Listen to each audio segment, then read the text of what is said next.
Protoplasm क्या है कि the living content of eukaryotic cell is divided into two parts. Protoplasm जो है यूकैरियोटिक सेल का लिविंग कंटेंट है, मतलब हमारी ज़िंदगी का जितना भी है वो किस पे मुनहसर होता है, वो प्रोटोप्लाज्म पे मुनहसर होता है। Nucleus and cytoplasm collectively known as protoplasm. ये न्यूक्लियस है, ये साइटोप्लाज्म में जो फ्लूइड पार्ट होता है, जब ये आपस में मिलते हैं तो क्या बनता है, प्रोटोप्लाज्म। प्रोटोप्लाज्म किसका कम्बिनेशन है, हमने पहले भी डिस्कस किया था, न्यूक्लियस प्लस साइटोप्लाज्म। इसकी कंपोजिशन देख लेते हैं साइटोप्लाज्म की। Consist of aqueous ground substance. अब हमारा जो ग्राउंड है इसमें मट्टी मट्टी है, इस तरह एक दीवार है वो ईंटों से मिलकर बनी हुई है। इस तरह जो साइटोप्लाज्म है इसका जो ग्राउंड है, ये इसका जो ज़्यादातर हिस्सा है वो पानी पर मुश्तमिल है, वाटर पर मुश्तमिल है।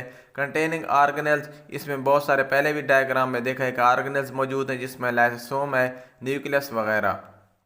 एंड अदर इंक्लूजन इनसॉल्युबल, और ऐसे इंक्लूजन मतलब ऐसी चीज़ें भी मौजूद हैं जो कि इनसॉल्युबल है। और स्टोरेज प्रोडक्ट, ऐसे प्रोडक्ट जो स्टोर किए गए हैं वो भी साइटोप्लाज्म के अंदर मौजूद हैं। साइटोसोल क्या है कि soluble part of cytoplasm. Cytoplasm में दो पार्ट्स मौजूद हैं, दो हिस्से हैं इसके, एक है इनसॉल्युबल, एक है सॉल्युबल। अब ये जो इसका हिस्सा ये सारा डिजॉल्व है, सॉल्युबल है। अब ये जो इससे ये इनसॉल्युबल है, ये इसमें नॉन डिजॉल्व चीज़ें हैं। तो जो डिजॉल्व पार्ट है उसे हम कहते हैं साइटोसोल। ये सॉल्युबल पार्ट होता है, लिक्विड पोर्शन जितना भी साइटोप्लाज्म का है ये क्या है हमारे पास, cytosol. It forms ground substances, तो ये सारा ग्राउंड सब्सटेंस है जो कि लिक्विड पार्ट बना रहा है, ये क्या है हमारे पास, साइटोसोल है। केमिकली कंटेन 90% वाटर, तो साइटोसोल हमारे पास सॉल्युबल पार्ट है और 90% जो इसका हिस्सा है वो वाटर पर मुश्तमिल होता है। तो ये हमारे पास सॉल्युबल पार्ट क्या है, cytosol. Contains all molecules of life, cytosol के अंदर सारे ज़िंदगी के जितने मॉलिक्यूल्स हैं, जो कि न्यूक्लियस है, माइटोकॉन्ड्रिया है, गोल्गी अपरेटस है, जितने भी ज़िंदगी के सेल के अंदर एक सारे जो कंटेंट्स होते हैं तो वो किस में मौजूद होते हैं, साइटोसोल के अंदर मौजूद होते हैं, जो कि सॉल्युबल पार्ट है साइटोप्लाज्म या हमारे सेल का। अब साइटोप्लाज्म में दो चीज़ें थी साइटोसोल में, हम देख लेते हैं कि एक था ट्रू सोल्यूशन और एक हमारे पास है कोलाइडल सोल्यूशन।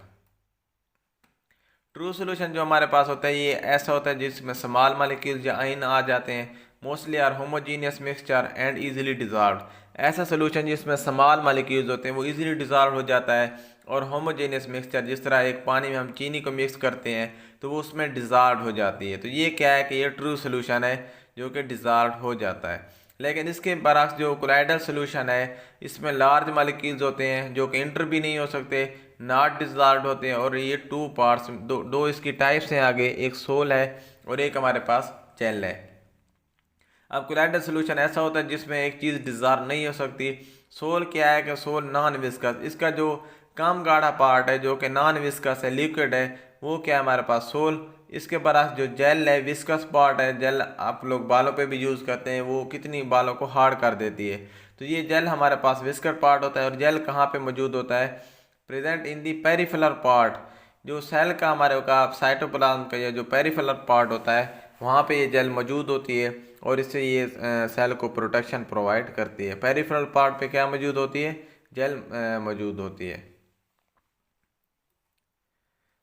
साइटोप्लाज्म के फंक्शन की बात करें तो सबसे पहला इसका जो फंक्शन है वो है act as a storehouse for vital chemicals. जितने भी हमारे ज़िंदगी के ज़रूरी केमिकल्स होते हैं उनको किससे स्टोर किया जाता है, साइटोप्लाज्म के अंदर स्टोर किया जाता है और ये एक स्टोर हाउस के तौर पर काम करता है।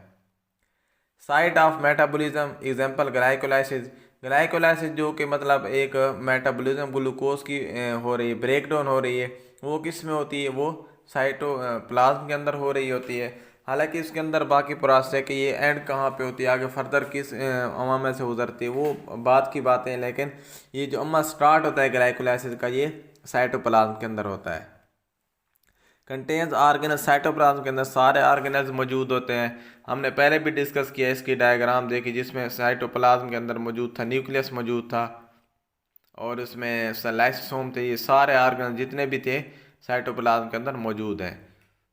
ये हमारे पास nucleus, ribosomes, endoplasmic reticulum, Golgi apparatus और लाइसोसोम और प्लास्टिड, ये सारे जो है ये साइटोप्लाज्म के अंदर मौजूद है। ग्लूकोज क्या, ग्लाइकोलाइसिस सॉरी क्या है हमारे पास, break down of glucose. Glucose को जब ब्रेक डाउन की जाती है तो ये अमल क्या कहलाता है, ग्लाइकोलाइसिस। अब फ्री फ्लोटिंग ऑर्गेनेल्स कौन से हैं जो कि साइटोप्लाज्म के अंदर हर वक्त मूव करते रहते हैं, वो दो हैं, एक माइटोकॉन्ड्रिया है, एक हमारे पास क्लोरोप्लास्ट है। और ये बहुत ही अहम शॉर्ट क्वेश्चन है, ये आ सकता है अक्सर पेपरों में कि what is the free floating organelles, तो वो माइटोकॉन्ड्रिया और क्लोरोप्लास्ट हैं। ये ऐसे ऑर्गेनेल्स हैं जो हर वक्त साइटोप्लाज्म के अंदर मूवमेंट करते रहते हैं। साइक्लोसिस क्या है, streaming movement of cytoplasm. Cytoplasm की जो मूवमेंट होती है और स्ट्रीमिंग मूवमेंट, इट्स लाइक कि जिस तरह वॉशिंग मशीन है, वो उसमें अगर आप पानी डालें तो वो किस तरह उसको घुमाती है पानी को, ये एक लहरों की तरह, इस तरह वो एक जब मूव करते हैं तो लहरें उठती हैं, इस तरह की ये मूवमेंट होती है साइटोप्लाज्म के अंदर, और इस मूवमेंट को कहते हैं cyclosis. Is also known as active mass movement of cytoplasm. इसको active mass movement of cytoplasm भी कहते हैं, इसका ये दूसरा नाम है साइक्लोसिस का। Due to this distribution of material takes place. अब साइक्लोसिस का क्या फ़ायदा है कि इसकी मदद से जितने भी मटेरियल हैं उनकी डिस्ट्रीब्यूशन हो जाती है।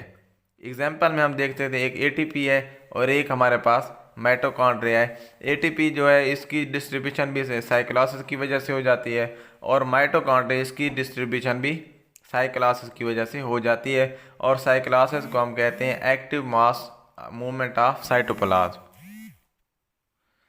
थैंक्स टू ऑल, अल्लाह हाफिज़।